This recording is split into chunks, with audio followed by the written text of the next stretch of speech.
ओम नमः शिवाय।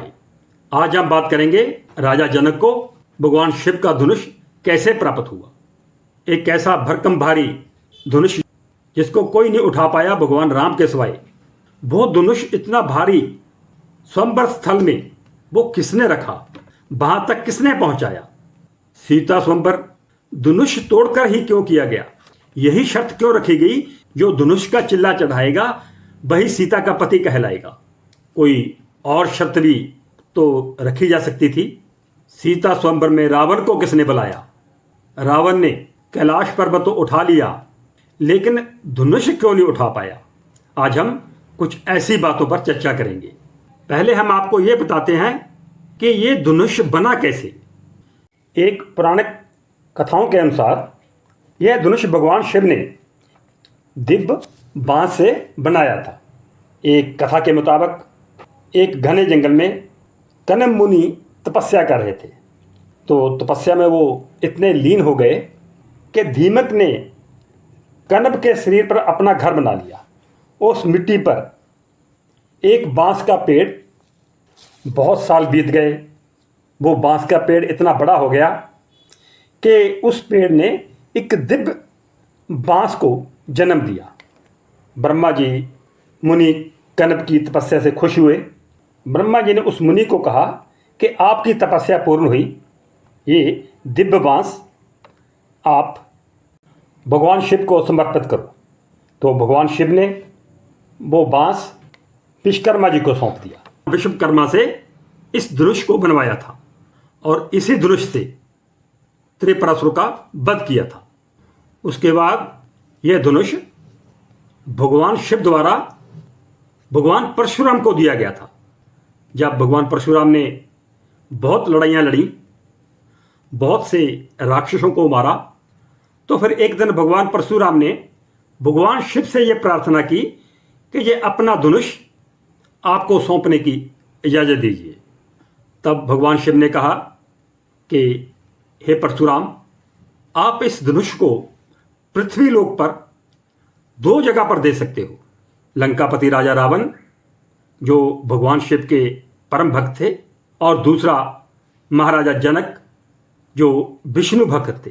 भगवान परशुराम जी पहले तो ये सोचकर लंका गए रावण के पास, और जब देखा कि लंकापति राजा रावण बहुत घमंडी है, बहुत पापी है, और सोचा कि इस धनुष को रखने के लिए रावण योग्य नहीं है। यह निर्णय लेकर भगवान परशुराम जी मिथिला में राजा जनक जी के पास चले गए। भगवान शिव का आदेश मानते हुए परशुराम जी ने मिथिला नरेश जनक जी से ये प्रार्थना की कि वह इस धनुष को संभाले। भगवान परशुराम जी ने यह भी कहा कि हमें पता है कि आप परम वैष्णव होते हुए भी अन्य देवी देवताओं को मानने वाले हो, और आपकी नगरी में सबको पूर्ण सम्मान मिलता है, और इसलिए यह धनुष आपके सुपुर्द करना मैं इसको योग्य समझता हूं।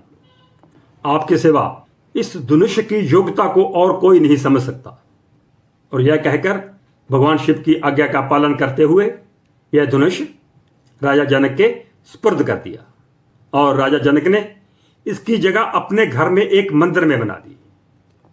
और राजा जनक ने भी इस धनुष को धरोहर के रूप में अपने पास रख लिया। राजा जनक को यह पता था कि ये धनुष यहां भी रखा गया, वहां से इसको उठाना बड़ा मुश्किल हो जाएगा। तो एक दिन राजा जनक ने क्या देखा कि पुत्री सीता ने उस धनुष को उठाकर किसी और डायरेक्शन में रख दिया।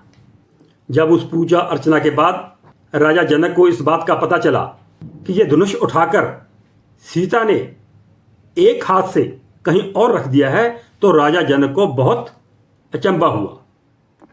तो उसने उसी वक्त सोच लिया कि कोई मामूली कन्या नहीं है। तो उसी वक्त राजा जनक ने यह ऐलान कर दिया कि सीता का विवाह उसी से होगा जो इस धनुष का चिल्ला चढ़ाएगा। सीता स्वयंवर रख दिया गया। तमाम राजाओं को, योद्धाओं को उसका निमंत्रण भेजा गया, और रावण को भी निमंत्रण लंका एक स्पेशल दूत के द्वारा भेजा गया। रावण भी स्वयंवर में आया। रावण ये जानता था कि ये धनुष कोई मामूली चीज़ नहीं है। हो सकता है कि रावण उसको उठा लेता, लेकिन मान्यता है कि रावण ने इसलिए नहीं उठाया कि वो चाहता था कि ये धनुष मैं चुराऊंगा और चुराने के बाद ये धनुष मेरे पास आ जाएगा और मैं और शक्तिशाली बलवान हो जाऊंगा। उसको ऐसा लग रहा था कि ये धनुष कोई तोड़ नहीं पाएगा, इसलिए उसने उस धनुष को प्रणाम किया और वापस लंका चला गया बगैर धनुष को हाथ लगाए। इतना भारी भरकम धनुष स्वयंवर स्थल पे किसने रखा? और इसके बारे में यही मान्यता है कि जब स्वयंवर से पहले सीता ने उस धनुष को उठा लिया था, तो द्वारा सीता जी ने ही उस धनुष को उठाकर स्वयंवर सभा में रखा था। एक और सवाल उठता है कि सीता स्वयंवर में उस धनुष को ही क्यों रखा गया कि जो धनुष तोड़ेगा उसके साथ सीता का विवाह होगा? कोई और शर्त भी तो रखी जा सकती थी। राजा जनक ये जानते थे कि ये धनुष बहुत शक्तिशाली है, जिसके पास भी ये पहुंच गया वो इसका गलत इस्तेमाल भी कर सकता है। और रावण के बारे में उनको पता था कि अगर रावण ने यह धनुष चुरा लिया तो वो लोगों का, देवताओं का जीना हराम करेगा। तो इसलिए वो इस धनुष को नष्ट भी करना चाहते थे कि यह धनुष किसी राक्षस के हाथ ना लग जाए। जब ये धनुष बना था तो ये विश्वकर्मा जी द्वारा बनाया गया था। कई लोगों का मानना है कि धनुष के नीचे आसन था और उस आसन को 8 पहिए लगे थे। कुछ सेवक जो हजारों की तादाद में थे उसको धकेल कर स्वयंवर स्थल में लाई थी। लेकिन जितना इस धनुष के बारे में मेरे को ज्ञात है, इसको वो ही पुरुष उठा सकता था जो मन से स्वच्छ, नम्रता और हृदय की निर्मलता से भरपूर हो। तो इसलिए उनमें से तो भगवान राम ही ऐसा कर सकते थे, क्योंकि माता सीता में भी यही गुण मौजूद थे। इसलिए वो एक हाथ से उठाकर पूजा के वक्त उसके नीचे सफाई किया करती थी। तो आज की ये जानकारी पौराणिक मान्यताओं के आधार पर देते हुए ओम नमः शिवाय।